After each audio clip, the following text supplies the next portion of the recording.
Speed. Thoughts on your performance so far? I felt that one. It's gonna be part 2, and it's gonna come later, maybe next week, the same time as this video. Okay, so that was a lie. The video is actually coming out today. Whichever day it is, it's definitely not a Saturday.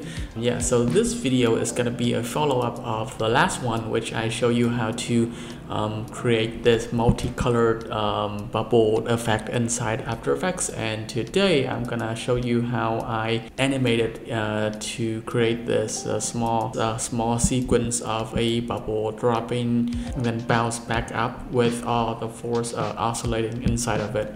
Yeah, so let's jump into the video, and I'm gonna show you guys how it's done.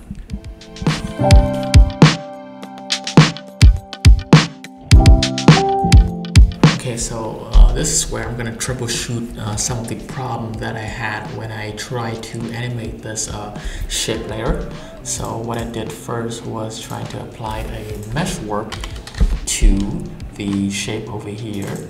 And then what mesh warp is gonna do is gonna create some of the grid lines on there for us to distort the ball a little bit. So you can change the rows and column numbers as it correlates with the shape, and then you can change the size of the shape a little bit, and then use the grids over here to distort that. And that was very cool. That is actually in line with the idea a little bit. But then I tried to then animate the position of the orb, and then it just transformed into that. They distorted according to the grid that is made based on the composition and not on the layer itself. So now we need to find a way to make the effect sticks onto the ball. That's where this comes in.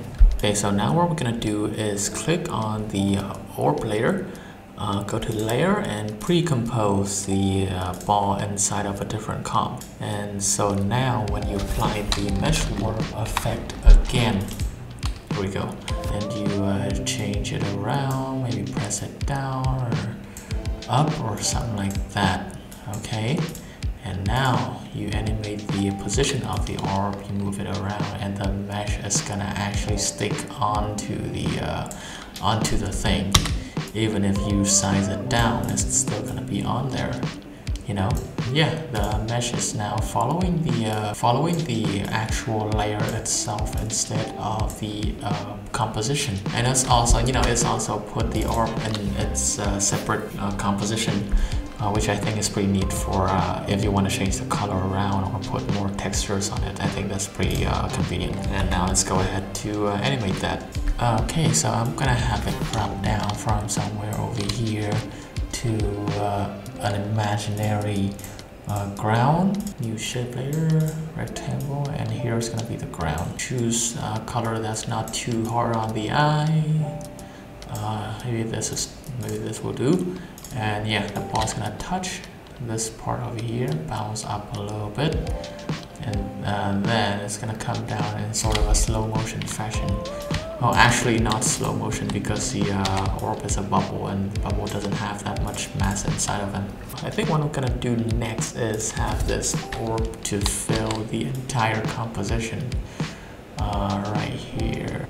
So we get a better result with our distortion. Let's drag this down, put a mesh warp in it, and now you can see the mesh has entirely covered the ball.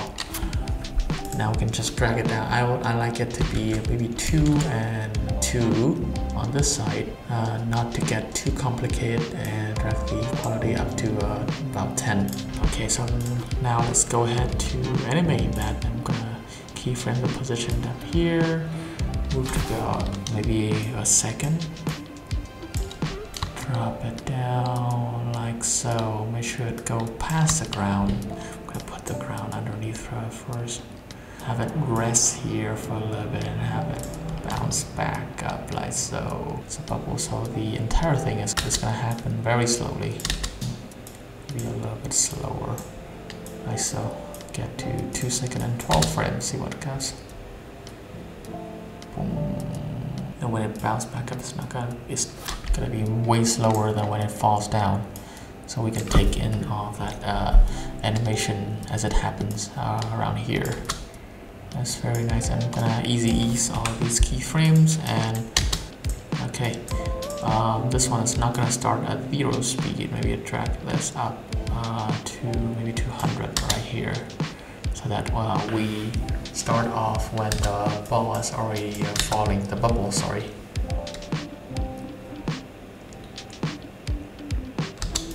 Nice. Here's the fun part. I'm gonna go ahead and animate this distortion mesh. What you're gonna want to do is click on the keyframe, the stopwatch over here, right next to the distortion mesh property. Hit U.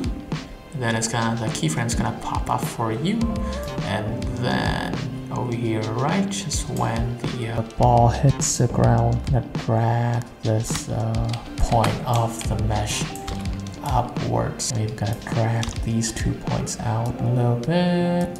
Drag these 2 points up, sorry. Yeah, got that confused there.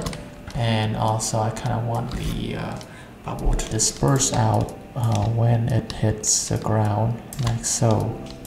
You don't need to be too precise with this. This is just an exercise on a bubble animation. And also this one is gonna come down like so. And now let's watch it back a little bit. Boom. It's actually pretty fun. I'm gonna drag these two out so that they're not as compressed out there as they are now. This bubble bit out a little bit more, like so. Going extreme wouldn't necessarily hurt at this moment. And then highlight the keyframes and also easy ease them.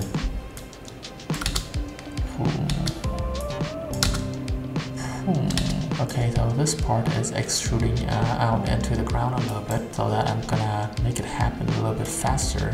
So drag this ending keyframes inwards a little bit to match it with the ground. Maybe make this happen a little bit. Let's make sure it doesn't start at 0 point. Make sure that when it falls down, the distortion has already started somewhere, and then the ending is not going to be so drastic. Okay, now we get that illusion of compression. And when it comes back up, it's gonna reverse back to the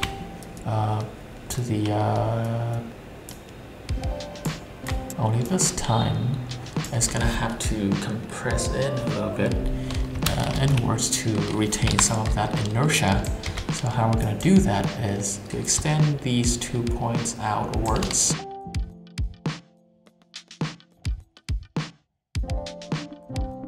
Drag it out a little bit, so make sure it happens happens slower. And also we don't want that to happen before it leaves the ground. This is gonna be a state for later, maybe right around here. It's still not leaving the ground, but some of the force has started to come back in.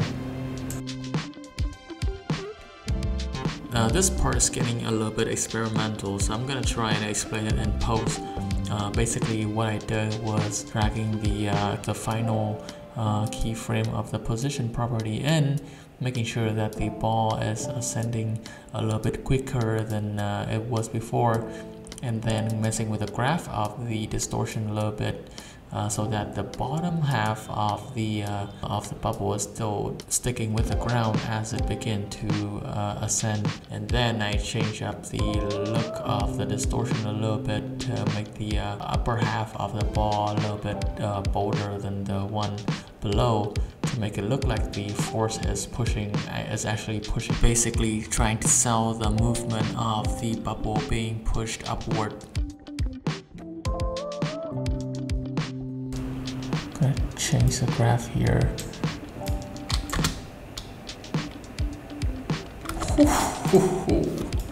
Okay, now this is where it's gonna get a little bit funky. So now we're gonna try and replicate some of that surface tension of the orb as it touches the ground, and also when it comes up. So what we're gonna have to do is add in a wave warp effect, and then drag it into the comp.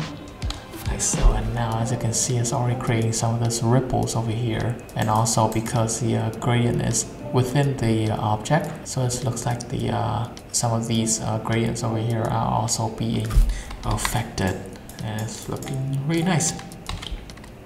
Now I'm gonna drag that direction up to 0, to reduce the height a little bit, and then drag up the width. Then I'm gonna keyframe the height of the wave to make sure it doesn't come up before it hits the ground. As the same goes, press U, head over here to before it hits the ground. As soon as it touches the ground, the wave height is gonna be 0. So now when you play that back, you see it, the wave sort of forms up from the bubble. We turn up the height a little bit more. Okay, so I did a miscalculation a little bit. This is where the bubble is coming down. So obviously the direction of the waves has to be to the opposite direction, which is 180 degrees. So now as it comes down like so. Or something else you can also keyframe is width of the wave. Hit U again, head over here to this side when it starts out, and drag the wave width down, not to 0, but maybe to like somewhere manageable, like 80, and see how that does. So I just started playing around with the beginning width amount until it looking like it's expanding in the right way. I think I ended up somewhere about 43 for the amount of width. This is where the sort of inertia of the wave is gonna end here. And I'm gonna take the wave height down to 0, back down to 0 again. Easy ease all of them, yeah. Yeah, I want them to maybe happen a little bit sooner. So I'm gonna kind of take this one and drag this inwards, like so. Yeah, that's much better. The reaction should be immediate. Now when it comes up, we need a new sort of wave that's going the opposite direction, because now the inertia is going back up again, or with a little bit of vengeance. So we're gonna duplicate this wave morph effect over here, click on it, duplicate, and then hit U again, and make sure you navigate to the keyframes of the second wave warp. We're gonna drag this up when the bubble is bouncing up again, like so, and then change the general direction to the opposite. Hell no. And maybe drag these keyframes in. I don't like how the waves are sort of being overlapped. Just gonna delete the wave width keyframes down here. Wait, this is supposed to go down. This is supposed to go up. I don't know, I have no idea how that got messed up. And same goes for the other one. The width between each of the waves gonna start off small, and what I ended up with was having the width start out really small, expand very quickly, and then going back to being 0. I think the next step is I want to have the ball, the shape of the ball sort of oscillating as the force starting to get dispersed from the ball. So what I'm gonna do is go ahead and click on the mesh warp, duplicate that, disable the keyframe on the second one, and only gonna focus on that when the ball starts to come up from the ground. Keyframe the mesh of the second one so we can take a better look at that. I'm gonna move up a few frames. The shape of the ball is gonna come out a little bit over here, and then pops up like so. Then moving ahead a few frames, pause back in way past the equilibrium point for each one. So you know, as it compresses inwards horizontally, it's also coming outwards vertically. And we can also copy this keyframe over here of the state that it was outwards, and maybe drag it in make it not look as drastic as before, because the force is gonna be dispersing out. It's gonna get weaker over time, like so. And same goes for this one. It's not gonna be not such a drastic change in here. You can have another one if you want. Comes in. The further we go, the closer it's gonna get to the original shape. And at the end here, it's gonna end up where it was. So let's play that back one more time, shall we?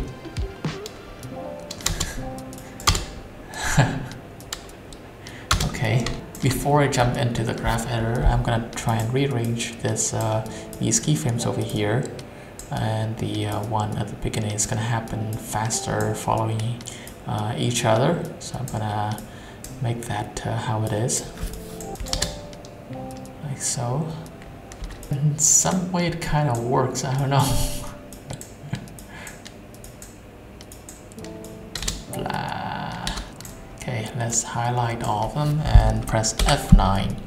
Then jump into the graph editor and see what we are working with.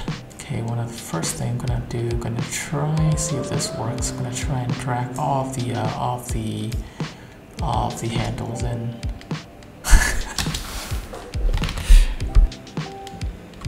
I kind of like how it's looking now. It's just that I think the problem is that the permutation of the shape over here is getting too drastic at the beginning.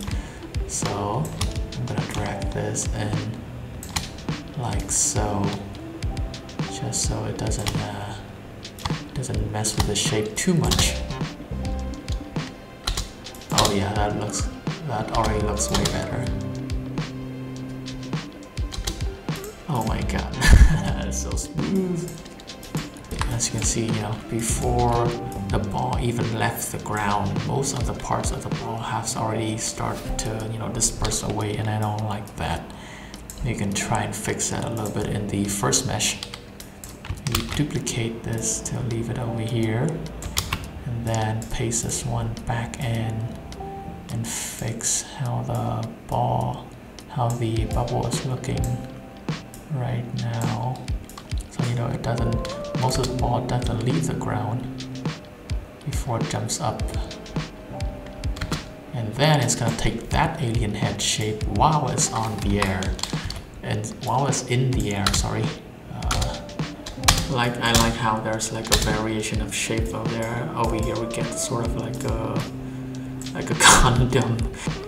I think this is affecting the second one is affecting the balls a little too much, so that sort of looked like it had a rectangular shape at the end there. I'm gonna remedy that. After a few minutes playing around with the distortion, I ended up just dragging two edges at the bottom in a little bit. Takes a lot of experimentations on this one. Yeah, because we have this orb inside of a composition, you can actually jump in and then add more details onto it. Maybe something like a new shape layer. Can draw some reflection onto. Right now, if I want some reflection onto the ball, like so. Set it to white and turn it into a blurry shape, like that. And then of course changing the blending mode. Ooh, look at that! It's like some shiny reflection already. There's also going to be classic color dodge and blur it in.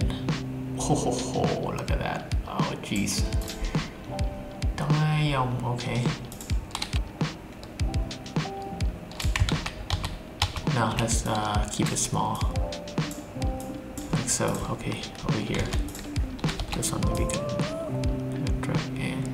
And here's a cool little effect that I like to use in one of these orbs. It's called See-Through Ripple. And when you put that in, maybe is it ripple? Nope, it doesn't work. Okay, it's ripple, just ripple. Then when you drag this radius up, it's going to create some sort of wave inside of the layer for you. You can change the warp speed. You get the waves, sort of the wave warp, but for within, inside of the shape, inside of the layer itself. So now it's kind of get this magical pulsing effect. And I like how it's also affecting the reflection layer over here thanks to the blending mode, which I think is really nice. When you jump back out into the main one, what you're going to see is that when the ball is being distorted, the reflection is also distorted with the ball. And I keep calling it ball, it's supposed to be bubble. So yeah, glad I can do something completely plugin free once in a while. I'm gonna put the link to the project file down below, so you can get a better look at this project. Yeah, thank you so much for watching. See you.